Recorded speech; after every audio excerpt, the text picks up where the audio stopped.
예수님 말씀에 좋은 길이 있는 줄로 믿습니다. 우리가 딴 길을 가게 되면 그것은 길이 아니고 그 길을 가게 되면 인생 낭비, 시간 낭비하게 됩니다. 오직 예수님을 표대로 삼고 그 길을 따라갈 수 있기를 주님의 이름으로 축원합니다. 오늘 우리가 읽은 이 본문은 우리를 구원시키는 복음의 두 기둥에 관해서 기록을 하고 있습니다. 물론 부활장은 맞습니다. 그러나 복음의 우리를 구원시키는 복음의 두 가지 기둥을 소개하고 있습니다. 구원은 행위로는 절대 못 갑니다. 왜냐하면 우리는 우리 스스로 구원을 시킬 만한 그 능력이, 바르게 살아갈 능력이 우리에게는 없습니다. 이런 오늘도 얼마나 많은 죄를 지었겠습니까? 우리 속에 온갖 제약된 욕망들이 다 죄거든요. 미워만 해도 살인한 거라고 하지 않습니까? 음욕만 품어도 간음한 것이라고 하지 않습니까? 탐하기만 해도 도둑질한 것입니다. 그렇다면 우리는 오늘도 많은 죄를 지었습니다. 이런 우리가 행위로 구원받는 것은 불가능한 일이다라는 것입니다. 그러면 우리는 어떻게 구원받는가? 믿음으로 구원을 받습니다. 자, 고린도전서 15장 2절 한번 보십시오. 고린도전서 15장 2절에 보면 이런 말씀이 나옵니다. 너희가 만일 내가 전한 그 말을 굳게 지키고 헛되이 믿지 아니하였으면 그로 말미암아 구원을 받으리라. 헛되이 믿지 아니하였다고 한다면 그 믿음으로 말미암아 너희는 구원을 받게 될 것이니라 라는 말씀입니다. 즉 믿음으로 구원을 받는다라는 것입니다. 그러면 무엇을 믿어야 되는가 하는 것입니다. 여러분, 복음에는 우리가 믿어야 될 두 가지 기둥이 있습니다. 다 복음이에요. 성경에 나오는 모든 말씀은 구원의 복음도 있고 생활의 복음도 있어요. 우리의 삶 속에 우리가 지혜롭게 살아갈 수 있는 생활의 복음도 있습니다. 다 복음인데 구원의 복음은 두 가지 기둥으로 그렇게 세워져 있습니다. 그 첫 번째가 뭐냐면, 첫 번째 복음의 기둥은 예수 그리스도는 성경대로 우리 죄를 위하여 죽으셨다라는 사실. 예수님은 성경대로 우리 죄를 위하여 죽으셨다. 우리 죄를 위하여 죽으셨다라는 것입니다. 그럼 왜 예수님은 우리 죄를 위하여 죽었어야만 했는가? 그것은 우리가 죄를 짓고 지옥에 내려갈 운명에 놓였기 때문에 그렇습니다. 우리는 죄를 짓고 죄를 계속 짓게 되고 그 죄를 해결할 능력이 없어요. 해결도 못하는 것이죠. 물론 불교에서는 고행을 하거나 자학을 하면 죄 문제를 해결받을 수 있다고 말합니다만은 우리가 아무리 우리의 죄를 생각하면서 스스로 고행을 하고 우리 자신을 자학한다고 해서 우리 죄의 문제는 해결되지 않습니다. 그렇게 하면 내가 너의 죄를 용서해 주겠다는 것은 없습니다. 그냥 타 종교에서 만들어냈던 말이죠. 그래서 막 사람들은 인도나 일반 불교에 보면 그냥 몸을 씻지 않고 길에서 그렇게 고행을 합니다. 그렇다고 구원받지도 못하고 그들의 죄는 해결되지를 않습니다. 여하튼 우리가 지은 죄와 이 죄를 해결할 능력이 없어요. 또 죄를 어렵게 살 능력도 없고, 그래서 죄를 짓고 죄를 지은 우리들은 이 죄를 해결할 능력이 없어요. 그래서 성경에 보면 의인은 없나니 하나도 없다라고 그러죠. 모두가 죄를 지었다는. 근데 그 죄의 결과는 간단하게 설명하면 지옥이다라는 것입니다. 둘째 사망에 이르게 된다. 둘째 사망은 지옥이죠. 그냥 두면 다 지옥에 내려갈 운명에 놓여 있었다라는 것입니다. 이런 우리를 위해서 예수님은 성경의 예언대로 이 땅에 오셔서 우리의 죄를 다 담당하셨다라는. 우리가 지은 죄를 감당할 수가 없으니까, 해결할 수가 없으니까 하나님 그 죄 없는 독생자를 이 땅에 보내셔서 우리 죄를 다 담당하셨다. 여러분 이것은 예언입니다. 내가 나의 아들을 보내서 너희들의 죄를 다 담당하리라는 것은 하나님의 약속입니다. 약속이고 하나님의 예언인 것입니다. 한번 찾아볼까요? 이사야서 53장 6절을 보십시오. 이사야서 53장 6절. 이사야서 53장 6절. 이사야 53장 6절에 보면 우리는 다 양 같아서 그릇 행하여 각기 제 길로 갔거늘 여호와께서는 우리 모두의 죄악을 그에게 담당시켰습니다. 여러분 예수님이 이 땅에 오시기 700년 전에 750년 740년 전에 이사야 선지자가 영감을 받고 그런 말을 하고 있는 이런 말을 하고 여호와께서 우리의 모두의 죄악을 그에게 담당시키셨도다. 이 예언이죠. 이 예언에 보면 여호와께서 우리의 죄를 그에게 그리스도에게 담당시켰다. 이런 담당시켰다는 게 뭡니까? 떠맡겼다라는 것입니다. 우리의 모든 죄를 그에게 다 떠맡겼다라는. 그리고 그 예수님 우리의 모든 죄를 다 떠맡으시고 그리고 가신 것입니다. 그걸 가지고 그리고 우리가 받아야 될 죄의 형벌을 십자가에서 대신 받으신. 우리는 십자가의 고난을 받지 않아도 돼요. 왜냐하면 예수님이 우리 죄를 대신 다 담당하시고 우리가 받아야 될 십자가의 죄의 형벌을 예수님이 대신 받으신 것입니다. 이미 예언된 말씀대로 우리의 죄를 담당하시고 그리고 예언된 말씀처럼 그 죄를 예수님이 대신 다 십자가의 죄의 형벌을 받으신 것입니다. 이거 우리는 대속적 죽음이다. 대신해서 우리를 죽었다. 대속적 죽음. 그러니까 우리의 구원은 대속적 구원인 것입니다. 자, 이사야서 53장 4절 5절 보십시오. 이사야 53장 4절 5절을 보십시오. 이사야 53장 4절 5절을 보십시오. 이사야 53장 4절 5절에 보면 그는 실로 우리의 질고를 지고 우리의 슬픔을 당하였거늘 우리는 생각하기를 그는 징벌을 받아 하나님께 맞으며 고난을 당한다 하였노라. 예수님은 우리의 질고를 짊어지시고 우리 대신 고난을 받는데 사람들은 그것을 보면서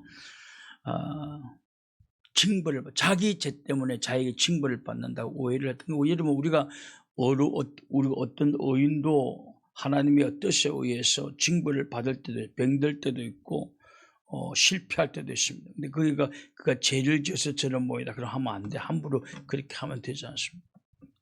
하나님의 놀라운 뜻이 있기 때문에 그냥 우리는 묵묵히 기도하면서 기도해주고 도와줘야 하는 것입니다.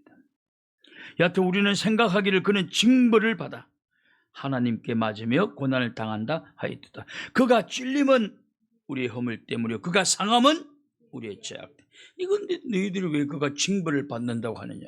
그가 찔림은 우리의 허물 때문이고 그가 상함은 우리의 죄악 때문인데 왜 그가 징벌을 받는다고 하느냐라는 말이었습니다.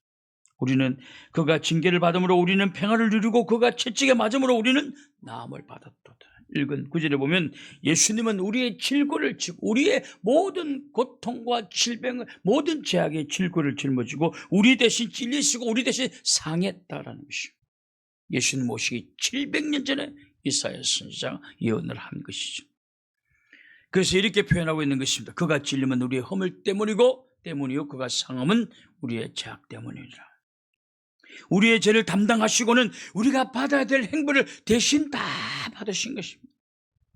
그래서 그의 찔림은 우리의 허물 때문이고 그의 상함은 우리의 죄악 때문이라고 말씀하고 있는 것입니다. 그리고 마지막엔 십자가에서 숨을 거두시면서 다 이루었다. 나는 사명 잘 감당했다.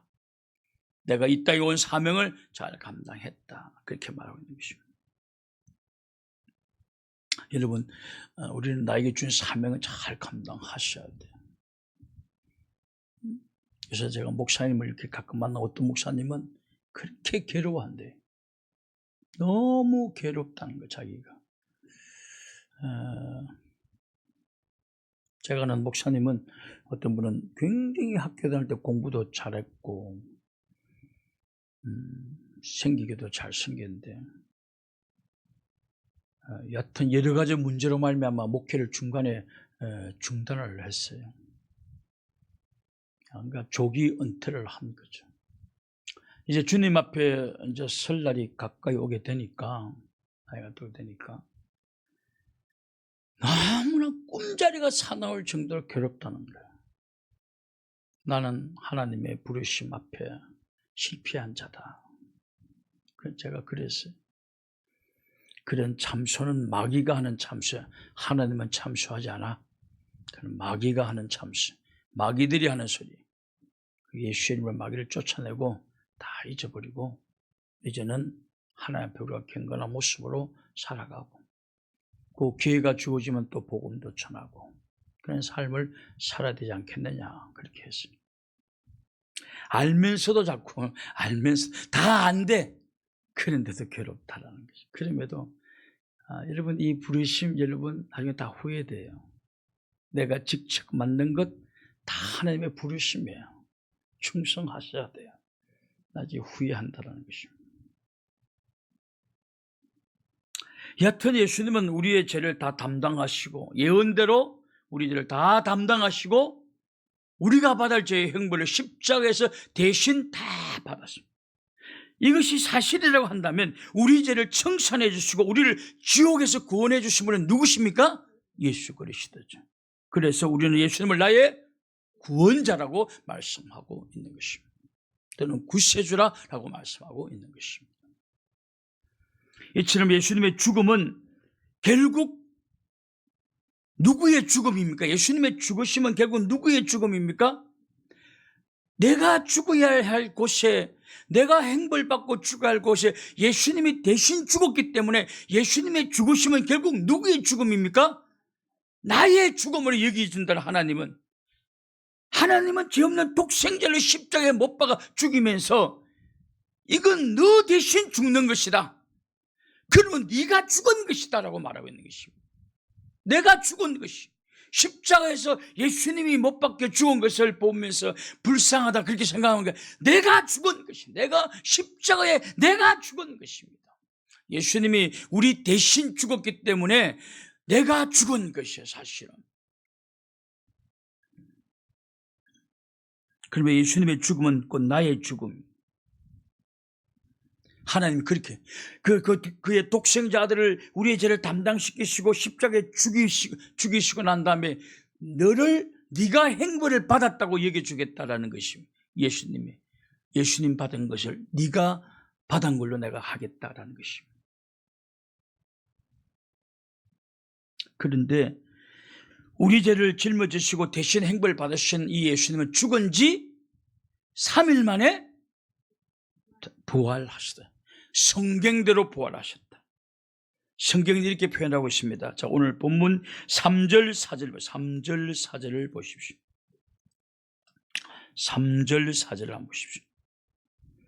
내가 받은 것은 먼저 네게 전하였노니 이는 성경대로 그리스도께서 우리 죄를 위하여 죽으시고 장사 지낸 바 되셨다가 성경대로 사흘 만에 다시 사는다. 예수님의 부활은 우발적인 것도 아니고 우연한 돌발 사건도 아니고 성경에 예언된 대로 하나님의 예언된 대로 부활하셨다라는 것입니다. 성경에는 예수님의 부활 사건이 많이 예수님은 3일 만에 부활한다는 그런 것들이 상징적인 그 비유가 많이 있어요. 특별히 대표하는 게 요나의 비유. 요나가 고기 물속에 사흘길을 있는 것은 예수님 곧 내가 바로 그렇게 죽었다가 3일 만에 부활할 것을 예언하고 있는 것이다 라고 말하고 있지 않습니까? 구약에도 예수님은 죽은 지 3일 만에 부활할 것을 이미 요나 선지자도 예언을 하고 있는 것입니다. 그래서 예언대로 이 땅에 오셔서 우리 죄를 담당하시고 십자가에 우리 대신 죽으시고 죽은 지 3일 만에 또 성경대로 부활하신 것입니다.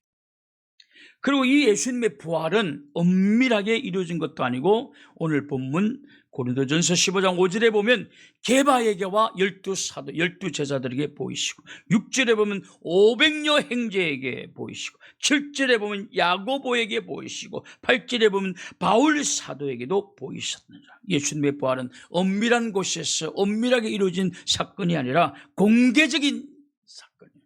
많은 사람들이 목격할 수 있도록 공개적으로 이루어진 사건이다. 그래서 예수님의 부활은 우리가 듣는 복음의 두 번째 기둥인 것입니다. 예수님이 우리 죄를 대신해서 죽으셨다는 것은 복음의 첫 번째 기둥이고, 죽은 지 3일 만에 부활하셨다는 것은 우리가 믿는 복음의 두 번째 기둥, 가장 큰 두 번째 기둥인 것입니다. 그러면 예수님께서 우리의 죄를 담당하시고 죽은 지 3일 만에 부활한 것이 나에게 어떤 의미가 있는가? 우리에게 두 가지 놀라운 의미가 있습니다. 그 첫 번째가 뭐냐면, 예수님의 부활은 우리가 새로운 피조물 되었음을 알려주는 것입니다. 새로운 피조물 되었음을 알려주는 것입니다. 예수님이 우리 죄를 다 가지고 가서 다 도맡았습니다. 담당했습니다. 그러니까 예수님이 나의 죄를 다 가지고 갔다고 한다면 우리는 죄가 있어 없어 지금 현재? 아까도 죄 지었는데요. 그러나 여러분 다 가지고 갔어요. 여러분 다 갔어요. 예수님은 여러분 우리가 비행기표도 예약하지 않습니까? 하듯이 이미 앞으로 될 모든 것까지 다 주님이 예약을 했어요. 우리의 죄를 다 가지고 갔어요. 그리고 우리의 죄는 십자가에서 청산해 주었습니다. 지옥 갈 죄가 사라져버린 것입니다. 우리 죄를 청산해 주신 그 예수님이 장사 지낸 바 되었다가 사흘 만에 다시 살아났다. 그리고 이 부활은 누구의 부활이다? 그러니까 내 대신 죽었기 때문에 나의 죽으심이다. 근데 그 예수님이 부활했다는 건 누가 부활했다는 것이에요? 내가 죽었다가 내가 부활한 사건이에요. 예수님 안에서 예수님과 함께 죽었던 우리 예수님이 부활할 때 함께 부활했다. 그 내가 다시 사신 거예요. 그러면 여러분, 예수님이 죽었다가 다시 살아난 것은 부활체였습니다. 그러니까 우리도 예수님과 함께 죽었다가 다시 살아난 것은 이제는 우리는 예수님 안에서 새로운, 그렇죠, 그 사실을 믿으라는 것입니다. 오늘 본문에 보면 너희는 내가 이 전한 복음을 헛되이 믿지 말고 반드시 믿으라. 너의 죄를 예수님이 담당하시고 그분이 죽었다가 살아났다는 이 복음을 헛되이 믿지 말고 반드시 믿으라. 그리하면 그 믿음으로 말미암아 너희들은 구원을 받으리라라는 것입니다. 그럼 여러분, 우리가 새로운 피조물이 되었지만 이게 뭐냐면 예수님이 새로운 피조물로 칭하여 준다. 이제 너는 여러분 죄를 짓고 감방에 갔다가 나오면 이제 너 죄가 이게 제하여졌다라고 하지만 실질적으로 그 사람이 새로운 사람이 되었어요, 안 됐어요? 감방 갔다 금방 나온 사람이. 여기 SK 최 누구죠? 회장? 최태원. 나올 때 성경도 큰 걸 가지고 나오더라고. 새롭게 변화됐다고. 그들이 얼마나 가지고 바람 피워가지고 이혼하고. 근데 우리가, 여러분, 예수님이 우리들을 대신 짊어지고 돌아가시고 다시 우리 부활했다고 해서 나는 새로운 피조물이라는 것은 법적으로 피조물이 되었다는 것이 실질적으로 새로운 피조물이 된 건 아니에요. 이건 우리가 새로운 피조물로 살아가기 위해서 열심히 사셔야 돼요. 죄와 싸우면서. 나는 새로운 피조물인데 내가 저런 죄에 쉽게 넘어가면 되겠냐? 자존심 상하게? 물론 죄를 지을 때도 있지만 나는 이제 영원한 주님 앞에 영원히 새로운 피조물이다. 할렐루야. 그렇기 때문에 죄를 지어도 여러분 법적으로는 하나님이 그의 독생자 예수 그리스도를 보시고 우리를 어렵다 칭하여 준다는, 선포하여 준다. 죄인이지만 선포해 준다. 그러면 이제 예수님이 돌아가시고 다시 부활하심으로 말미암아 한 것은 내가 죽었다가 내가 복음을 영접함으로 말미암아 내가 죽었다가 다시 살아났기 때문에 우리는 지금 새로운 피조물이다 아니다? 새로운 피조물이다. 이 새로운 피조물이라는 이 사실을 생각하면서 여러분 살아가야 된다는 것입니다. 물론 어제나 오늘나 똑같아요. 예수님 죽기 전이나 안 죽기 전이나 죽고 나면 똑같아요. 그러나 법적으로는 우리는 새로운 피조물이. 할렐루야. 무엇이 되는지 아시겠습니까? 법적으로는 우리 새로운 피조물이단 말이지. 그러므로 이제 법적으로 새로운 피조물이기 때문에 우리는 뭐 눈치 볼 필요가 없다라는 것 사실입니다. 감옥에 있을 때는 간수 눈치도 보고 불편하지만 이제 해결했기 때문에 내가 의인은 비록 내 죄가 다 해결하지는 않았지만 그래도 법적으로는 내 의인이라 칭하여 선포했기 때문에 이제 우리는 어렵게 살려고 노력해야 돼요? 안 노력 안 해야 돼요? 노력해야 돼요. 이제 나는 의인이다. 이걸 믿으라는 것이 믿고 아주 어렵게 살기 위해서 노력하라는 것입니다. 못 살 수도 있죠. 그러나 그러면 그때마다 회개하면 되는 것입니다. 회개하면. 이 부활이 주는 두 번째 의미는 뭐냐 하면 우리는 다 때가 되면 죽습니다. 그러나 우리의 죄가 다 청산되어졌기 때문에 죽어도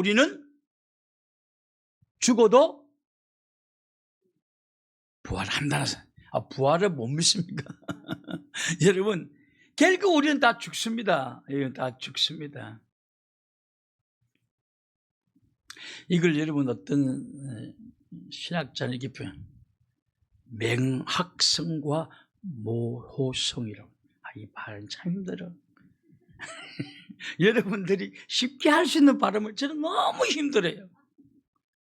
맹확성과 모호성. 이 무엇인데 죽는다는 것은 맹확해. 우리 언젠가는 죽어. 그런데 언제 죽을지는 몰라. 묘호하다는 것입니다. 그러므로 언제 죽을지를 모르기 때문에 오늘도 최선을 다해서 열심히 살아가야 된다는 것입니다. 오늘 단톡이었던 목사님 문자를 와서 날씨 너무 더운데 짬뽕을 시켜 먹으려니까 너무 비싸대. 해물 짬뽕을 시키면 너무 비싸다. 내가 문자를 보내. 종말론적으로 생각하세요. 우리는 언제 죽을지 모르는 모호성의 속에 있기 때문에 오늘 그냥 먹고 싶은 거 시켜 먹어버리고 내가 돈은 주지 못하지만 후회 없이 인생을 살아가시라고. 진짜로 그 시켜 먹었더라고. 사진을 올렸더라고. 네, 맞습니다. 우리는 맹확성과 모호성 사이에 있어요. 죽는 거는 틀림없어요. 그러나 언제 죽을지는 몰라요.